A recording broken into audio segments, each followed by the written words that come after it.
si la machine fait 70% du job d'un auditeur de Ernst & Young, KPMG ou autre Price, à un moment donné, il n'a plus besoin d'en embaucher autant puisque la machine libère tout ce temps nécessaire. Tu sortais d'HEC, je te payais 45 000 à ta sortie. Écoute, franchement, ce que tu vas faire, ça vaut 25 000. Bon. Bonjour Denis Jacquet. Bonjour. Vous êtes entrepreneur, fondateur de la conférence Day One, auteur de plusieurs livres sur la Chine, l'ubérisation, plus récemment le Covid. Vous vivez aux États-Unis, au contact de très nombreuses startups et entreprises. On a l'impression que l'intelligence artificielle arrive dans les entreprises, surtout aux États-Unis. C'est une véritable explosion. Oui, alors c'est marrant parce que ça ressemble vraiment à une explosion. C'est-à-dire que tout le monde sait bien que ces technologies ont mis du temps à maturer, qu'elles ont progressé. Tout le monde les a observées progresser. En tout cas, tous ceux qui sont dans la communauté tech, etc., les observent depuis très longtemps. Et assez bizarrement, comme l'eau qui chauffe dans le vase de la grenouille, on n'arrive pas à savoir ce qui s'est passé entre la position tiède et la position brûlante, en fait. Bon. Ouais. Et là, on est passé dans le brûlant. Et tout à coup, ça brûle. Et tout à coup, non seulement on voit que ça va très vite, mais on voit l'excitation suprême qu'il y a de tous les acteurs de dire waouh, comment j'utilise ce truc, soit pour améliorer un processus existant, soit pour développer une nouvelle application, soit pour créer un nouveau service. Et ça crée une espèce d'enflammement un petit peu partout dans tous les pays du monde. Et tout le monde se dit, mais j'en fais quoi ? Ouais. Et donc là, il y a une espèce d'excitation incroyable qui se développe autour de ça. Et la deuxième chose, c'est que ça va tellement vite que des choses qu'on voyait tranquillement à nouveau comme cette grenouille monter tranquillement, mais tout à coup, ça bouge. Enfin, moi, je le vois sur les observations qu'on fait de semaine en semaine. C'est-à-dire, on a plusieurs personnes qui travaillent pour nous sur notre nouveau projet. Et là, il me dit, écoute, là, il y a 15 jours, c'était pas bon. Dans 15 jours, je te promets que ça fonctionnera bien. Et tu me donnes encore une semaine. Et là, je peux t'en faire un applicatif. Et il me dit après, ça devient une commodité. Et en plus, tu vas peut-être l'avoir gratuitement. C'est hallucinant. Parce qu'il faut expliquer donc que depuis, on va dire, l'apparition de ChatGPT en novembre 2022, et puis également l'apparition des IA génératives pour les images, DALL-E, etc. Là, depuis quelques mois, quelques semaines, c'est une nouveauté et un nouveau service par jour. On connaît ChatGPT, on parle beaucoup de ChatGPT, mais il n'y a pas que ça, il y en a plein d'autres. Plein de choses. Pour les images, Midjourney, etc. Et effectivement, tout le monde se demande qu'est-ce qu'on peut faire avec. Alors, vous, qu'est-ce que vous voyez ? Qu'est-ce qu'on peut faire avec ? Qu'est-ce qui est fait avec aujourd'hui ? En fait, oui, il y a vraiment deux grandes questions. Qu'est-ce que ça va bouleverser dans nos sociétés ? Parce que ça bouleverse quand même beaucoup de choses.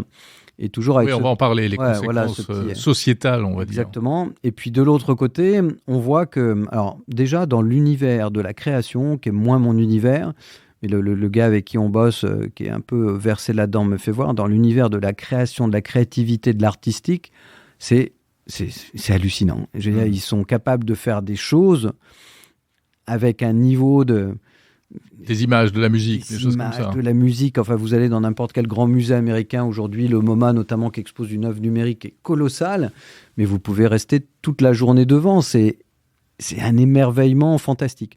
Mais du coup, tous ceux qui sont sur le graphisme, la vidéo, le traitement de l'image, le traitement du son, ça n'arrête pas. Je veux dire, moi, je pourrais passer ma journée avec lui. Il a 1 tonne de choses à me faire voir. Chaque semaine, quand je le vois, il me dit, écoute, on n'a pas assez de 2 heures. Il faudrait qu'on passe toute l'après-midi pour que je te fasse voir 20% de ce que j'ai vraiment regardé et qui est opérationnel.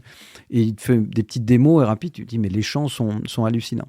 Après, dans les processus, on s'aperçoit que notamment sur tout ce qui est gestion de projet, qui est toujours un grand système dans lequel il y a quand même des champions du logiciel qui gagnent beaucoup d'argent.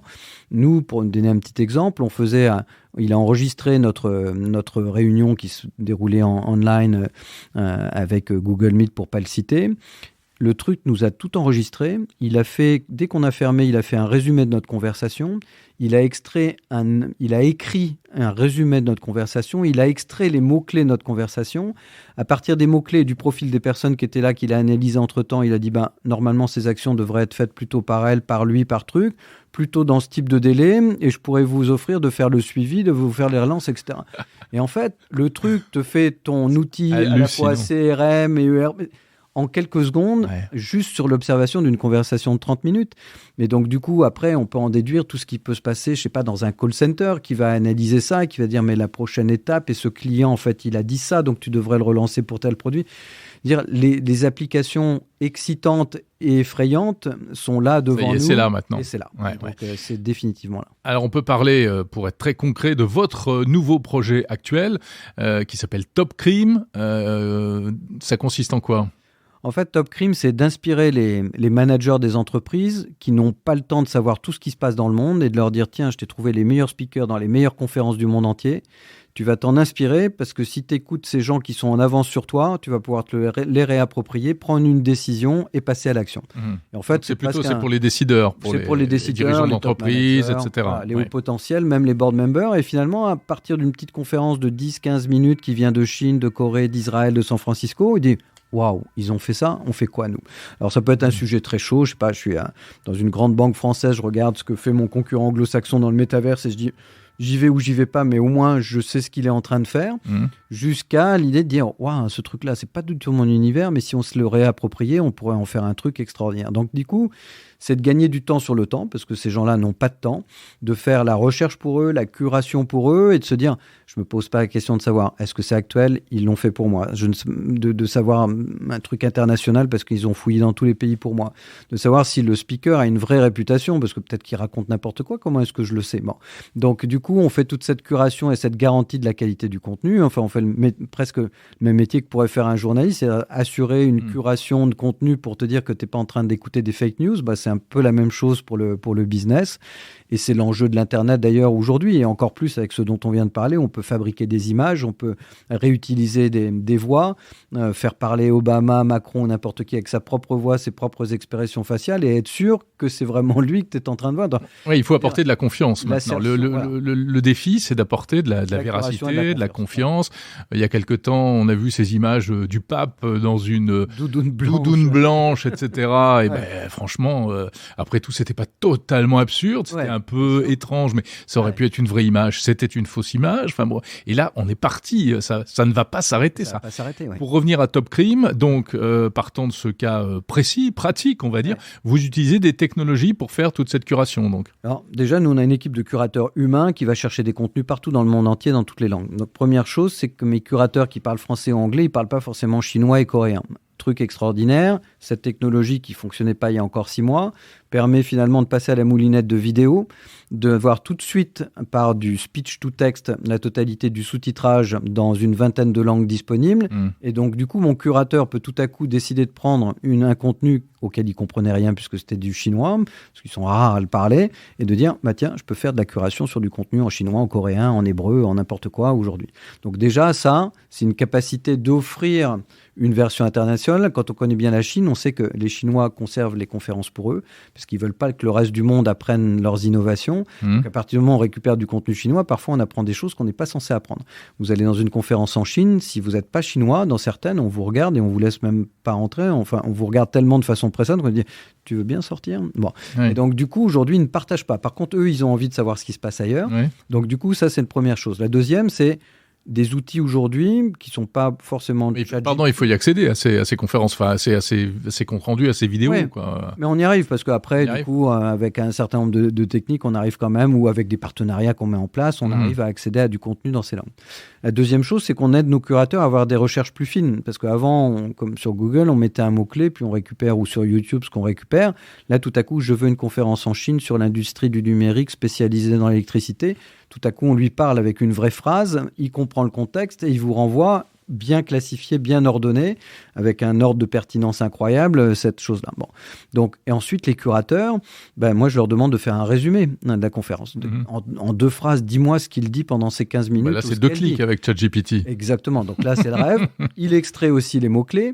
À partir de ce moment-là, je peux lui donner à la fois un résumé des mots-clés et une compréhension du texte. Donc, du coup, cet autre outil dont on parlait tout à l'heure permet de faire un petit teaser vidéo complètement automatisé parce que l'outil va chercher les images qui correspondent exactement aux mots-clés que j'ai. Il me fait un teaser sur mon contenu.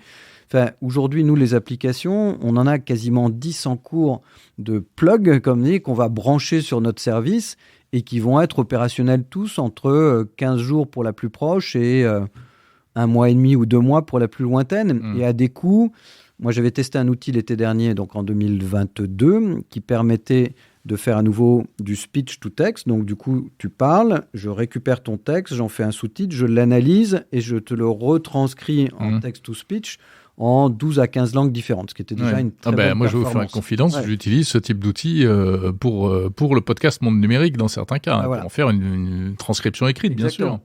Et donc, du coup, il y a du travail de réécriture quand même, mais ChatGPT peut le faire aujourd'hui. Exactement.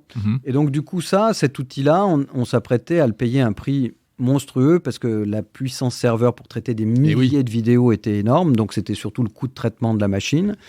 Et j'ai dit, ça va bouffer une partie de notre levée de fonds, c'est pas très bon pour une start-up qui démarre de commencer sur un seul produit, une seule technologie à investir son argent, mais de façon trop prédominante. Et j'ai décidé de pas faire pour une fois.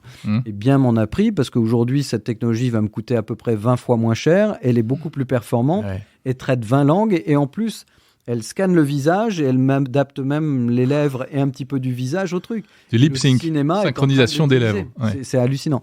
Donc du coup, les applications sont hallucinantes et vont devenir, comme dit Yael qui nous conseille, des commodities, c'est-à-dire vraiment un produit même souvent pas cher, voire presque gratuit, et ça coûtait une fortune il y a encore 1 an et demi, c'est incroyable. Alors, on s'extasie, mais effectivement, ça transforme tout, Denis Jacquet. Ça transforme les systèmes économiques. Des innovations qui coûtent très cher, tout d'un coup, ne coûtent plus rien, et ainsi de suite. Et puis, il y a la grande question de l'IA par rapport au travail humain. Que va-t-il se passer ? Je pense que le problème dans toute révolution, c'est la non-préparation. C'est-à-dire qu'en elle-même, ça pourrait se faire, mais en général, l'être humain a cette capacité de toujours procrastiner et repousser à demain ce qu'il pourrait faire le jour même, voire la veille. Vous voulez dire qu'on n'a pas anticipé ? Personne n'a anticipé. Quand on en parlait il y a 4-5 ans des grands dirigeants, y compris des gens très proches, ils me disaient « Denis, t'as raison, mais on a 300 sujets urgents et en fait, l'urgence du trimestre est plus urgente que l'urgence de la décennie. » De la décennie. Et puis, tout le monde pensait qu'on avait 5 ans, 10 ans. Et puis, tout à coup, là, ça y est, c'est là. Et on n'est pas prêt du tout, on n'a rien fait du tout, sauf que là, ça va taper fort. Et donc, en fait, il y a tellement de métiers aujourd'hui dans lesquels le cerveau humain, vous et moi, qu'est-ce qu'on fait ? On regarde des choses, on collecte de la donnée et on processe tout ça et on prend une décision. Tout ce process-là est en train, grâce à des machines de plus en plus intelligentes chaque jour, de le faire à votre place. Donc, la première chose, c'est à quel point ça empiète sur mon travail à moi. Ce qui veut dire qu'à partir du moment où la machine peut, je sais pas, comme un radiologue, 50 ou 60 ou 70% de son travail et qu'il m'en reste 30%, la question, c'est pas seulement de savoir si je vais disparaître, c'est quelle valeur on va m'attribuer. Donc, c'est pas tant... Enfin, il y a le sujet de la disparition d'un certain nombre de jobs, parce qu'évidemment, si la machine fait 70% du job d'un auditeur de Ernst & Young, KPMG ou autre Price, à un moment donné, il n'a plus besoin d'en embaucher autant, puisque la machine libère tout ce temps nécessaire. Qu'est-ce que je fais de ce garçon ou de cette fille qui a fait une école de commerce de grande qualité, une grande université ? C'est la question. La réponse est très simple. Il restera à peu près 30% des auditeurs qu'il y a dans les cabinets aujourd'hui d'ici moins de 2 ans. C'est votre prédiction ? Il y en a déjà 25 à 30% de partis. Donc le phénomène va continuer. Et la deuxième, on va dire, tu sais, tu es là quand même pour faire des contrôles de dernière minute, vérifier quelques cohérences, etc. Donc, tu sortais d'HEC, je te payais 45 000 à ta sortie. Écoute, franchement, ce que tu vas faire, ça vaut 25 000. Bon, tu es radiologue. Maintenant, tu vas constater que la machine a vu l'amont, l'aval du patient, alors que toi, tu as juste vu cette petite tumeur, mais à quoi elle est reliée, tu n'en sais rien du tout. La machine, elle le sait, te dit en quelques secondes, avec une fiabilité plus forte. Bon, tu seras toujours là, mais combien je t'affecte ? Moi, je suis la sécurité sociale, combien je te donne ? 800 pour ton acte ou finalement 200 ? Bon. Donc, c'est pas tant le nombre de jobs qu'aussi la valorisation. La valeur du travail, en fait. Et la valeur du travail. Donc, c'est pour ça, quand on voit tous ces débats en ce moment, je dis que malheureusement, et c'est vraiment très triste, une bonne partie des gens qui veulent pas travailler 2 ans de plus, ils n'auront même pas à se poser cette question parce que leur job n'existera plus. Ouais. Donc, ça, c'est déjà la première chose. Enfin, si on parle de jobs, on parle aussi de jobs qui sont... Enfin, on voit pas trop comment ils vont être remplacés parce qu'il y a une question qu'on n'a pas abordée, c'est que l'IA ne remplace pas forcément les métiers qu'on avait prévu qu'elle remplacerait. Hein. On pensait que ce serait la robotisation à tout crin, et en fait, ce sont les cols blancs, les intellectuels, le travail intellectuel, exactement. On va dire. Mais ça remet en cause tout le système éducatif, parce que où est-ce que les parents poussent leurs enfants le plus possible vers un job qui paye ? Mais aujourd'hui, imaginez, il y a 3-4 ans, ils disent « Allez, mon fils, ma fille, tu vas aller faire auditeur ou tu vas aller faire radiologue, etc. » Et finalement, quand il sort, tiens, c'est le quart de ce qui était prévu ou c'est la moitié de ce qui était prévu. Je veux dire, c'est tout aussi une notion d'espoir, d'élévation sociale, etc., qui tout à coup disparaît. Donc ça veut dire que si on ne met pas en cause très rapidement les systèmes d'éducation, qu'on les adapte à la façon dont ces métiers seront faits demain, à la façon dont ils seront payés demain, aujourd'hui, on est en train de sacrifier une génération qui ne croira plus à son avenir alors qu'elle a fait des prépas, elle s'est sacrifiée, elle a bossé comme un malade et tout à coup, on a des jobs dévalorisés.